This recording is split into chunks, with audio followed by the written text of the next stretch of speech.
Hello, നമസ്കാരം. നമുക്കിന്നൊരു ചക്കപ്പുഴുക്ക് ഉണ്ടാക്കിയാലോ? കുറച്ച് ചക്ക കിട്ടിയിട്ടുണ്ട്. നമുക്കതിനെ വൃത്തിയാക്കി എടുക്കാം. വൃത്തിയാക്കിയ ശേഷം ആ ചക്ക കഴുകി കുക്കറിലേക്കിട്ട് ആവശ്യത്തിന് വെള്ളവും ഉപ്പും ഇട്ട് ആവി കയറ്റി എടുക്കുക.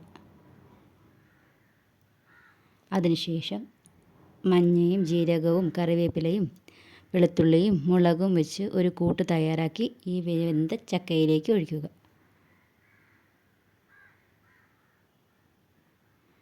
ചക്കയിലേക്ക് ഈ കൂട്ട് ചേർത്ത് ചൂടാക്കി എടുക്കുക. അതിനുശേഷം നമുക്ക് താളിക്കാം.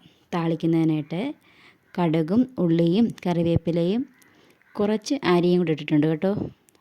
ഇട്ട് താളിക്കുക.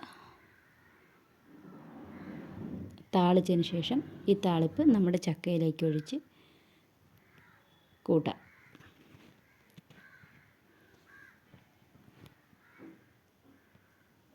രുചികരമായ ഒരു ചക്കപ്പുഴുക്ക് നമുക്ക് ഇങ്ങനെ തയ്യാറാക്കിയെടുക്കാം.